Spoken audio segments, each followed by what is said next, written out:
আসসালামু আলাইকুম। বিসমিল্লাহির রহমানির রহিম। ল্যানেডয়েশ মেট্রোবিওলের আরেকটি ক্লাসে আপনাদের স্বাগতম। আজকে হচ্ছে আমাদের 7 নম্বর ক্লাস। আজকের ক্লাসে আমরা শিখব হচ্ছে জার্মান কেস।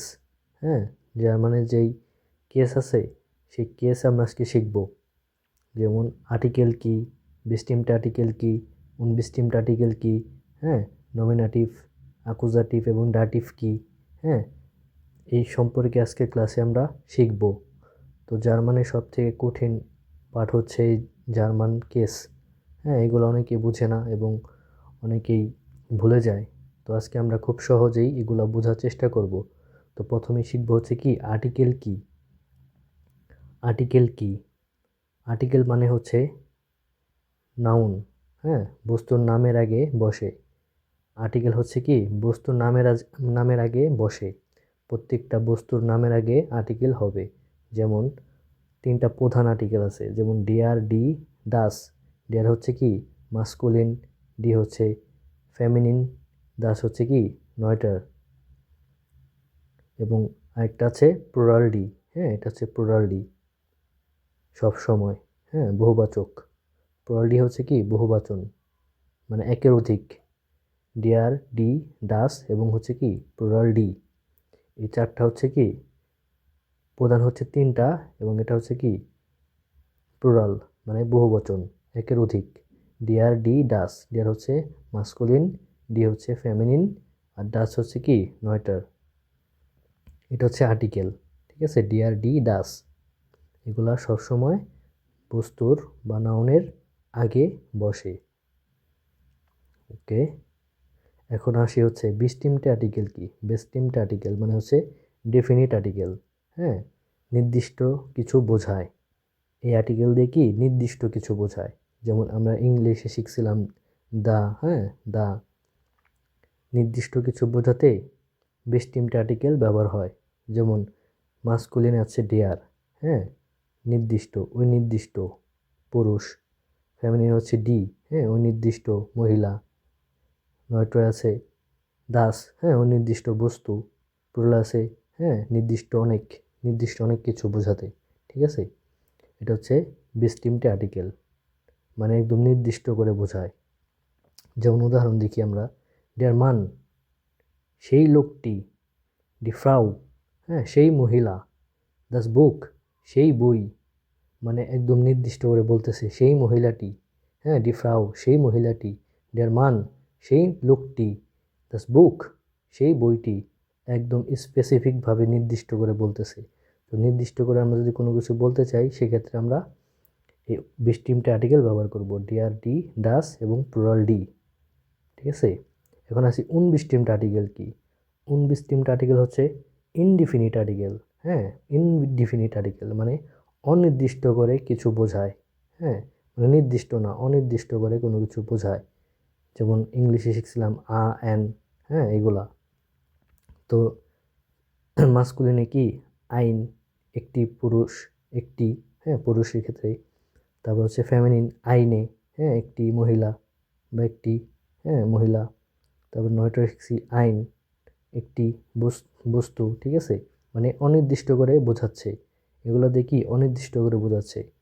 তাহলে এটা কীভাবে আমরা শিখবো? ডেয়ার থেকে হবে আইন, ডি থেকে আইনে, দাস থেকে আইন, এবং প্লুরালে অনির্দিষ্টে প্লুরালে কোনো উনবেস্টিমড আর্টিকেল নেই। হ্যাঁ, কারণ এটা তো এমনি অনির্দিষ্ট, কোনো নির্দিষ্ট নেই, তাহলে এটার জন্য কোনো প্লুরাল আর্টিকেল নেই। ঠিক আছে, উদাহরণ দেখি, আইন মান একজন লোক, আইনে ফ্রাউ একজন মহিলা, আইন বুক একটি বই। হ্যাঁ, অনির্দিষ্ট করে বলতেছে এখানে। এখন আসি আমরা হচ্ছে বেস্টিমড আর্টিকেল। হ্যাঁ, ডেফিনিট মানে দা। এখানে আমরা একসাথে দেখতে পারবো নির্দিষ্ট আর্টিকেলে নমিনেটিভে কী হচ্ছে, সরি, নমিনেটিভে কী হচ্ছে, অ্যাকুজেটিভে কী হচ্ছে, এবং ডাটিভে কীভাবে পরিবর্তন হচ্ছে। যেমন নমিনেটিভে কি ডিয়ার, ডি, দাস এবং প্লুরাল ডি। হ্যাঁ, এটা হচ্ছে নমিনেটিভ। এগুলো হচ্ছে কি নমিনেটিভ। মাস্কুলিনে কি ডিয়ার, ফেমিনিনে কি ডি, নয়ট্রয়ে কি দাস, প্লুরালে কি ডি। হ্যাঁ, নমিনেটিভ আমরা শিখছি উপরে। এখন অ্যাকুজেটিভে কীভাবে পরিবর্তন হবে দেখেন, ডেয়ার থেকে হয়ে যাবে অ্যাকুজেটিভে দেন, ডি, ডি থাকবে, দাস, দাসই থাকবে, ডি, ডি থাকবে। ডাটিভে কী হচ্ছে, ডেয়ার থেকে ড্যাম হচ্ছে, ডি থেকে ডেয়ার হচ্ছে, দাস থেকে ড্যাম হচ্ছে এবং ডি থেকে ড্যান হচ্ছে। অ্যাকুজেটিভে শুধু কি পরিবর্তন হচ্ছে, মাস্কুলিনটা পরিবর্তন হচ্ছে, ডেয়ার থেকে ড্যান হচ্ছে, আর বাকিগুলো কি একই থাকবে। এবং ডাটিভে সবগুলোই পরিবর্তন হবে। ডেয়ার থেকে ড্যাম, ডি থেকে ডেয়ার, দাস থেকে ড্যাম, ডি থেকে ড্যান। এগুলো মুখস্থ করে ফেলতে হবে। অ্যাকুজেটিভটা একটু সহজ, শুধু ডেয়ারটা পরিবর্তন হবে এবং ডাটিভটা কি সবগুলো মোটামুটি পরিবর্তন হবে। তো এই চারটা মুখস্থ করে ফেলবেন বিস্টিমড আর্টিকেলে কীভাবে পরিবর্তন হয়। এখন আমরা দেখব বিস্টিমড আর্টিকেলে কীভাবে পরিবর্তন হয়। যেমন আমরা নমিনেটিভে শিখছিলাম আইন, আইনে, আইন। হ্যাঁ, এখন অ্যাকুজেটিভে কীভাবে পরিবর্তন হচ্ছে, আইন থেকে হয়ে গেছে কি আইনেন, আর এই বাকিগুলো সব একই আছে। হ্যাঁ, বিস্টিমড আর্টিকেলের মতোই, শুধু অ্যাকুজেটিভে কি মাস্কুলিনটাই পরিবর্তন হবে।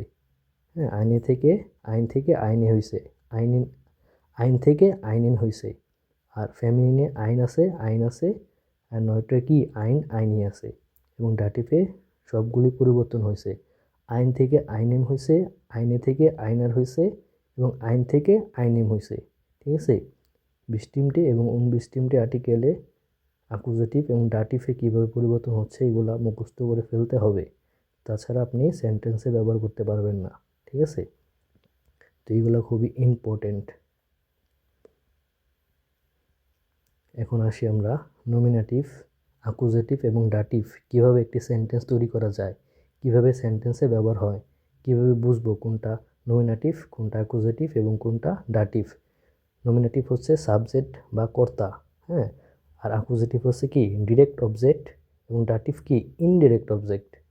একটা সেন্টেন্সের ভিতরে সাবজেক্ট থাকবে, ডিরেক্ট অবজেক্ট থাকবে, হ্যাঁ, ইনডিরেক্ট অবজেক্ট থাকবে। ঠিক আছে, সবগুলো মিলিয়ে আমরা কিভাবে বুঝবো কোনটা অ্যাকুজেটিভ হচ্ছে, কোনটা ডাটিভ হচ্ছে এবং কোনটা নমিনেটিভ হচ্ছে। ওকে, তার আগে আমরা তিনটা প্রশ্ন বের করব, মনে মনে তিনটা প্রশ্ন বের করব, যেমন কে, কি, হ্যাঁ, কাকে বা কার কাছে। এই তিনটা প্রশ্ন আমরা মনে মনে বের করব একটা সেন্টেন্স তৈরি করার সময়। কে, কি, কাকে এবং কার কাছে। ঠিক আছে, এটা মনে রাখবেন। এখানে দেখতে পাচ্ছি একটি ছবি। এই লোকটি কী করতেছে, এই বাচ্চাটিকে একটি বল দিচ্ছে। এই লোকটি এই বাচ্চাটিকে একটি বল দিচ্ছে। তাহলে এটা ডয়েশে কীভাবে বলতেছে, ডের মান গিফট দ্যাম কিন্ড আইনেন বাল। ডের মান গিফট দ্যাম কিন্ড আইনেন বাল। তো এখানে কি হচ্ছে, ডেয়ার মান গিফট দ্যাম কিন্ড আইনেন বাল। লোকটি বাচ্চাটিকে একটি বল দিচ্ছে। লোকটি কী করছে, বাচ্চাটিকে একটি বল দিচ্ছে। এখন এখানে আমরা কিভাবে বুঝতে পারবো কোনটা অ্যাকুজেটিভ, কোনটা নমিনেটিভ এবং কোনটা ডাটিভ। হ্যাঁ, এটা চেনার দুটো ওয়ে আছে। প্রথমত নমিনেটিভ চেনার ওয়ে হচ্ছে, এখানে দেখতে হবে এখানে সেন্টেন্সের মধ্যে দেখতে হবে আপনার ভার্ব কোনটা। ভার্ব কোনটা এখানে, গিফট। হ্যাঁ, গিফট হচ্ছে কি ভার্ব, এটা গেভেন থেকে গিফট হয়েছে, কনজুগেশন হয়েছে কিসের জন্য, সাবজেক্টের জন্য। তাহলে সাবজেক্ট কি, ডেয়ার মানটা কি সাবজেক্ট, কর্তা, তাহলে এটা কি নমিনেটিভ। এবং দ্যাম কিন্ড আইনেন বাল, বাচ্চাটিকে একটি বল দিচ্ছে। তো এখানে তিনটা প্রশ্ন আসে কিনা একটু দেখেন। লোকটি বাচ্চাটিকে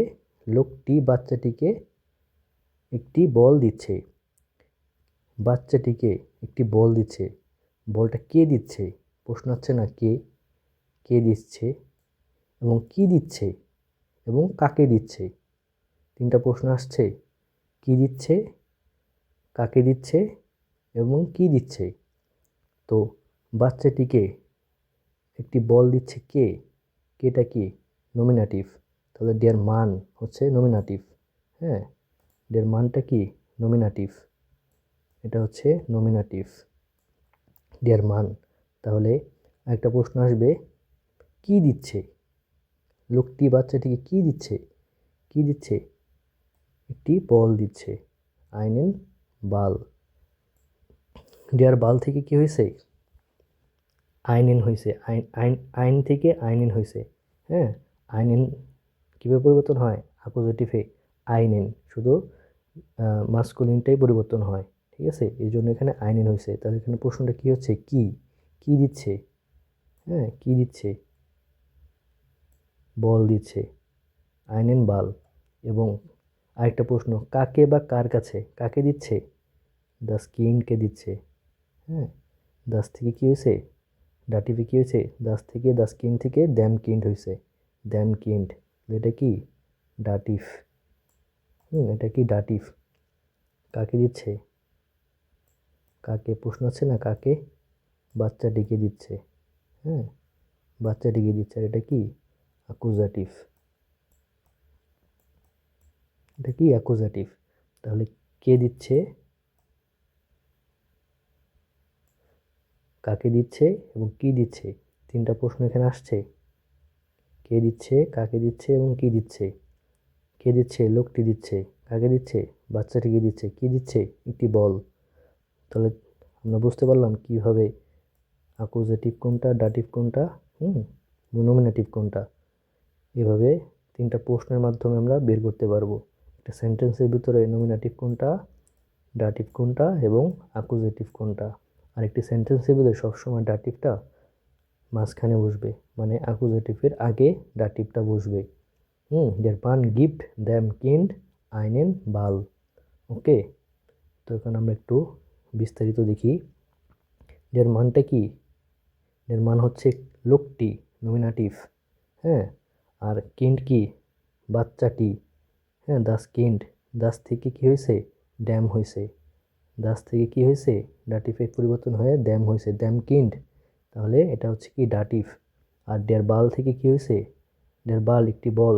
ডের বাল থেকে কি হয়েছে? আইনেন বাল। আর উনবিশটিম আর্টিকেলে আইন থেকে আইনেন হয়, আইন থেকে আইনেন হয়েছে, তাহলে আইনেন বাল। এটা কি? অ্যাকুজাটিভ। অ্যাকুজাটিভ। আর গিভেন থেকে ভার্ব কনজুগেশন হয় কি হয়েছে? গিফট হয়েছে, দিচ্ছে, দেওয়া। হ্যাঁ, দিচ্ছে, গিফট। তো ক্লিয়ার? বুঝতে পারছেন? যদি না বুঝতে পারেন কমেন্টে জানাবেন। আমরা আরেকটু উদাহরণ দেখব। সেমভাবেই, das Mädchen gibt dem Kind einen Stift. মেয়েটি বাচ্চাটিকে একটি কলম দিচ্ছে। মেয়েটি বাচ্চাটিকে একটি কলম দিচ্ছে। তো এখানে ভার্ব কোনটা? গিভেন। গিভেন থেকে কি হয়েছে? গিফট হয়েছে। আর কে দিচ্ছে? মেয়েটি দিচ্ছে, দাস ম্যাডশন। হ্যাঁ, ম্যাডশন কে দিচ্ছে? দাস ম্যাডশন, এটা কি? নমিনেটিভ, কর্তা। এবং কাকে দিচ্ছে? কাকে দিচ্ছে? বাচ্চাটিকে দিচ্ছে। তাহলে বাচ্চাটি কি? দ্যাম কিন্ড। দাস কিন্ড থেকে দ্যাম কিন্ড হচ্ছে। তো এখানে ডাটিভ কি? দ্যাম কিন্ড, ডাটিভ। আর কি দিচ্ছে? আইনেন স্টিফট। হ্যাঁ, একটি কলম। তাহলে কাকে দিচ্ছে? বাচ্চাটিকে দিল। এবং কি দিল? একটি কলম দিল। তাহলে এটা কি? অ্যাকুজাটিভ। অ্যাকুজাটিভ। ঠিক আছে, কি দিয়েছে? কি। কে কে দিচ্ছে, কাকে দিচ্ছে এবং কি দিচ্ছে? মেয়েটি বাচ্চাটিকে একটি কলম দিচ্ছে। ঠিক আছে, দাস মেডসেন গিফট দ্যাম কিন্ড আইনেন স্টিফট। দেখছেন, তিনটা প্রশ্নের মাধ্যমে বের করে ফেললাম কোনটা নমিনেটিভ, কোনটা ডাটিভ এবং কোনটা অ্যাকুজেটিভ। এখন উদাহরণগুলো ভালোভাবে দেখি। দাস মেডসেন হচ্ছে কি? মেয়েটি, নমিনেটিভ। দাস কিন্ড থেকে কি হয়েছে? Them kind. হ্যাঁ, ডাটিভ। বাচ্চাটিকে। ডেয়ার স্টিফট, একটি কলম। হ্যাঁ, ডেয়ার স্টিফ থেকে কি হয়েছে? আইন স্টিফ থেকে আইন ইন স্টিফ হয়েছে। হ্যাঁ, ডেয়ার ডেয়ার ডেয়ার কি? উনবিশটিমটা কি? আইন। আইন স্টিফ থেকে কি হয়েছে? আইন ইন স্টিফট। ঠিক আছে, কলমটি একটি কলম। এটা এটা কি? অ্যাকুজেটিভ। আর গেভেন থেকে গেভেন ভার্ব কনজুগেশন হয় কি হয়েছে? গিফট হয়েছে, দিচ্ছে। তো এই হচ্ছে রুলস। ঠিক আছে, খুব সহজেই বের করা যায় কোনটা ডাটিভ, কোনটা অ্যাকুজেটিভ এবং কোনটা নমিনেটিভ, 3টা প্রশ্নের মাধ্যমে। হ্যাঁ, das Mädchen gibt dem Kind einen Stift। খুব সহজ, এগুলো যদি একটু ভালোভাবে বুঝতে পারেন, এভাবে প্রশ্ন করে করে যদি বুঝতে পারেন তাহলে খুব সহজ, এগুলো একদমই সহজ। এগুলো নিয়ে অনেকেই কনফিউশনে থাকে, হ্যাঁ, খুব কঠিন মনে হয়, আসলে এগুলো বেশি কঠিন কিছু না। রুলস টেকনিক ফলো করলেই সহজেই বের করা যায় বা বলা যায়, শেখা যায়। ঠিক আছে, তো আজকে এই হচ্ছে আজকে জার্মান কেস সম্পর্কিত ক্লাস। যদি কোথাও না বুঝেন কমেন্ট করে জানাবেন। আর আমাদের সাথে ফেসবুকে কন্ট্যাক্ট হতে পারেন, আমার ফেসবুক লিঙ্ক, হ্যাঁ, চ্যানেলের ডিসক্রিপশনে দেওয়া আছে। আর যদি আমার কাছে কেউ কোর্স করতে চান, হ্যাঁ, তাহলেও জানাতে পারেন, আমি ফ্রিতেই কোর্স করাই, সমস্যা নেই। ইতিমধ্যে আমার একটি কোর্স চলতেছে, আইএনসির ফ্রি ক্লাস, চাইলে জয়েন হতে পারেন। তো এই ছিল আজকের ক্লাসটি। হ্যাঁ, আগামী পর্বে নতুন কোনো টপিক নিয়ে দেখা হবে। সে পর্যন্ত ভালো থাকেন, সুস্থ থাকেন, আর আমাদের চ্যানেলের সাথে থাকেন। চ্যানেলটি সাবস্ক্রাইব না করলে সাবস্ক্রাইব করে রাখবেন। তো আজকের মতো বিদায় নিচ্ছি, সবাইকে ধন্যবাদ। ডাঙ্কে শুন, চুস।